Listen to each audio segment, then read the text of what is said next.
आज का यह पावन दिन बृहस्पतिवार का है। यह दिन भगवान विष्णु और गुरु बृहस्पति देव को समर्पित है।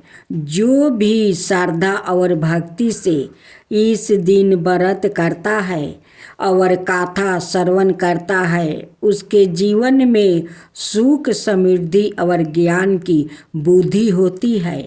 अब मैं आप सबके समक्ष श्रद्धा पूर्वक गुरु बृहस्पति व्रत की पावन कथा प्रस्तुत करने जा रही हूँ। कृपया श्रद्धा से सुनिए। बृहस्पति देव के श्रद्धा भक्ति से कथा सुनते हैं, उस पर बृहस्पति देव प्रसन्न हो जाते हैं। बृहस्पति देव की जय हो, बृहस्पति देव की जय हो। प्राचीन समय की बात है। एक नगर में एक बड़ा व्यापारी रहता है। वो जहाज़ों में माल लाद कर दूसरे शहरों में भेजा करता है। वो जिस प्रकार अधिक धन कमाता है, उसी प्रकार जी खोलकर दान भी करता है। परंतु उसकी पत्नी अत्यंत कंजूस है। वो किसी को एक डमरी भी नहीं देने देती है। एक बार सेठ जब दूसरे देश में व्यापार करने गया तो पीछे से बृहस्पति देव ने साधु भेष में उसकी पत्नी से भिक्षा मांगने आई। व्यापारी की पत्नी बृहस्पति देव से बोली, हे साधु महाराज, मैं इस दान और पुण्य से तंग आ गई हूँ। आप कोई उपाय बताइए जिससे मेरा सारा धन नष्ट हो जाए और मैं आराम से रह सकूँ। मैं यह धन लुटाता हुआ नहीं देख सकती। बृहस्पति देव ने कहा, हे देवी, तुम बड़ी विचित्र हो। संतान और धन से कोई दुखी होता है। अगर अधिक धन है तो इसे शुभ कामों में लगाया करो। कुंवारी कन्याओं का विवाह करवाओ, विद्यालय और बाग बगीचा का निर्माण करवाओ।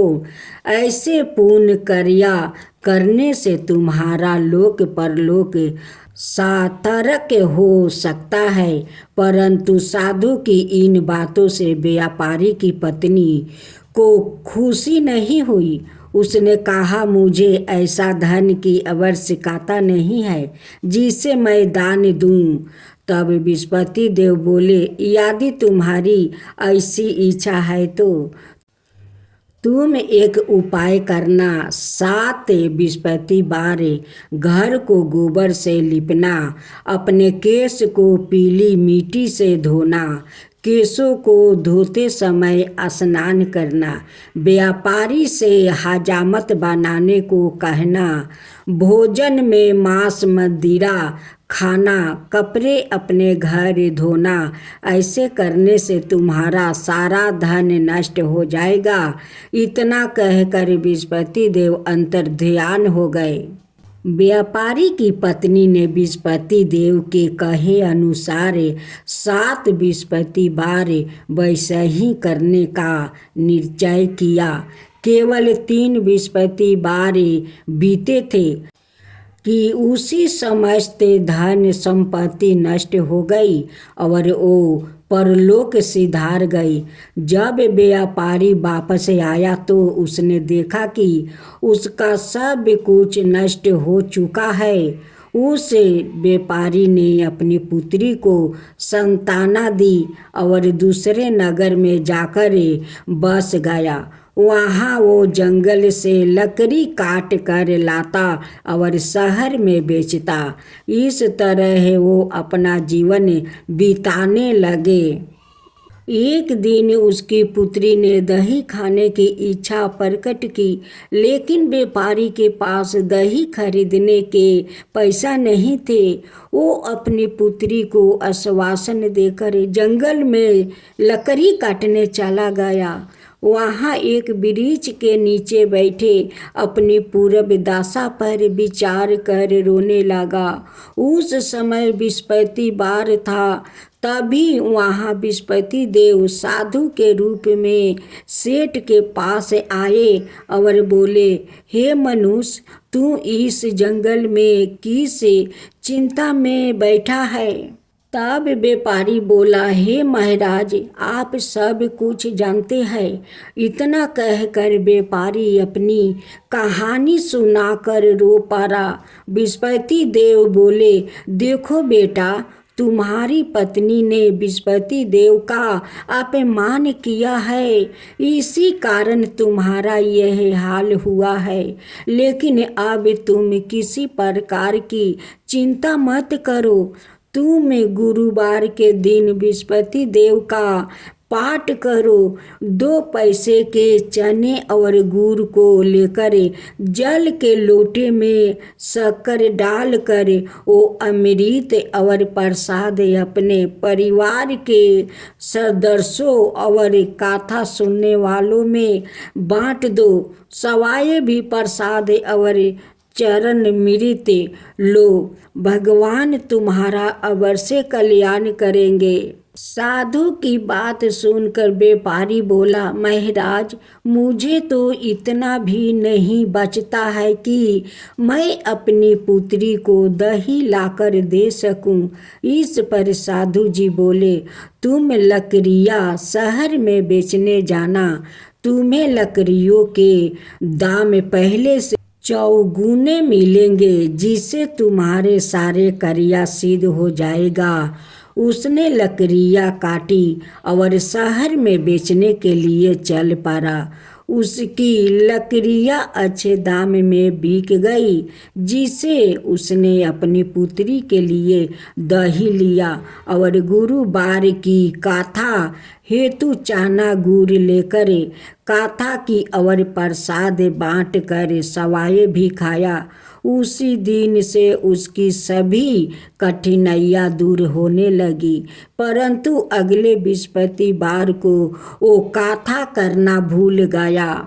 अगले दिन वहाँ के राजा ने एक बड़े यज्ञ का आयोजन कर पूरे नगर के लोगों के लिए भोजन का आयोजन किया है। राजा की आज्ञा अनुसार पूरा नगर राजा के महल में भोजन करने गया, लेकिन व्यापारी वो उसकी पुत्री तनिक विलंब से पहुँचे। अंत उन्हों दोनों को राजा ने महल में ले जाकर भोजन करवाया। जब वो दोनों लौट कर आए, तभी रानी ने देखा कि उसकी खूंटी पर टंगा हार गायब है। रानी को व्यापारी और उसकी पुत्री पर संदेह हुआ कि उसका हार उन दोनों ने ही चुराया है।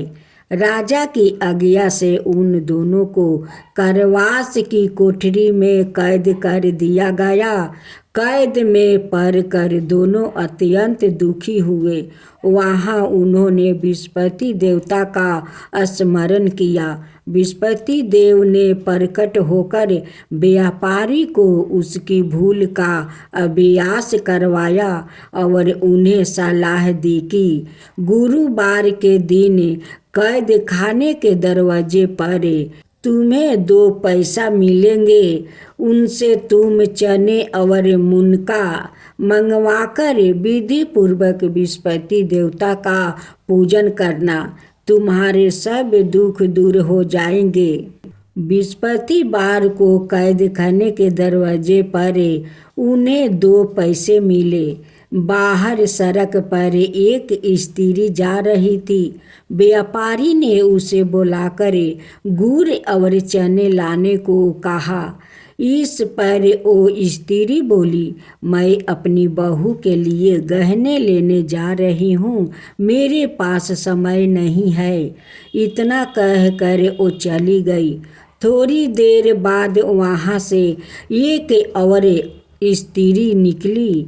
व्यापारी ने उसे बुलाकर कहा कि हे बहन, मुझे बृहस्पति बार की गाथा करानी है, तुम मुझे 2 पैसे का गुड़ चाना ला दो। बृहस्पति देव का नाम सुनकर वो स्त्री बोली, भाई मैं तुम्हें अभी गुड़ चाना लाकर देती हूँ।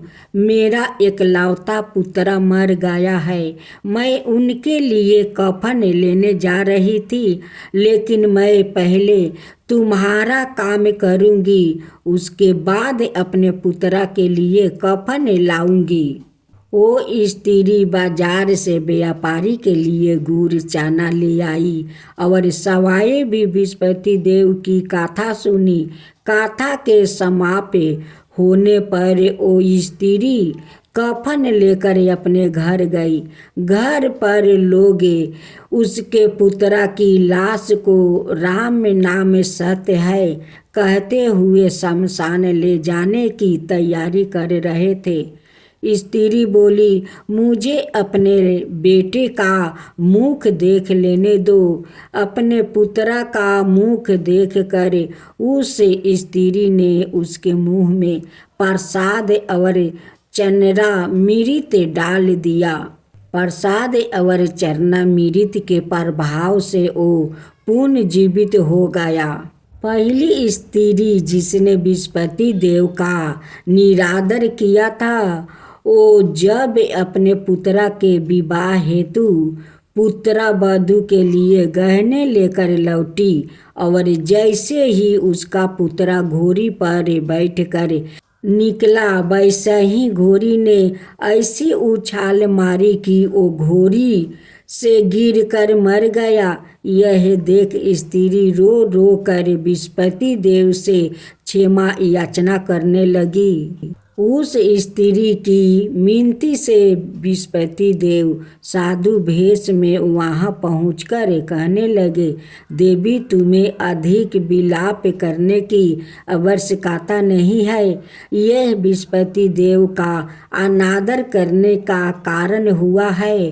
तुम वापस जाकर मेरे भक्त से क्षमा मांगकर गाथा सुनो, तब ही तुम्हारी मनोकामना पूरी होगी। जेल में जाकर उस स्त्री ने व्यापारी से माफ़ी मांगी और गाथा सुनी। गाथा के उपरांत वो प्रसाद और चरणामृत लेकर अपने घर वापस गई। घर आकर उसने चरणामृत अपने मृत्यु पुत्र के मुख में डाली। चरणामृत के प्रभाव से उसका पुत्र भी जीवित हो उठा। उसी रात बृहस्पति देव राजा के सपने में आया और बोले, हे राजन, तुम जिस व्यापारी और उसके पुत्री को जेल में कैद कर रखा है वो बिल्कुल निर्दोष है। तुम्हारी रानी का हार वही खूंटी पर टांगा है। दिन निकला तो राजा रानी ने हार खूंटी पर लटका हुआ देख कर राजा ने उस व्यापारी और उसकी पुत्री को रिहा कर दिया और उन्हें आधे राज्य देकर उसकी पुत्री का विवाह ऊंचे कुल में करवाकर दहेज में हीरे जवाहरात दिया। अब आरती सुने। ओम जय बृहस्पति देवा, ओम जय बृहस्पति देवा, चीनी चीनी भोग लगाऊं केदारी फल मेवा। ओम जय बृहस्पति देवा, ओम जय बृहस्पति देवा। तुम पुराण परमतिमा, तुम्हें ही अंतर्यामी, जगत पिता जगदीश्वर, तुम्हें ही सबके स्वामी। ओम जय बृहस्पति देवा, जय बृहस्पति देवा। चरणामृत निज निर्मल, सभी पतक हरता, सकल मनोरथ दायके, कृपा करो भक्तो। ओम जय बृहस्पति देवा, ओम जय बृहस्पति देवा। तन मन धन अर्पण करे, जो जन शरण परे। प्रभु प्रकट तब हो करे, आकर दुआरे खरे। ओम जय बृहस्पति देवा। ओम जय बृहस्पति देवा। दीन दयाल दयानिधि, भक्तन के हितकारी। पाप दोष सब हरता, भाव बंधन हारी।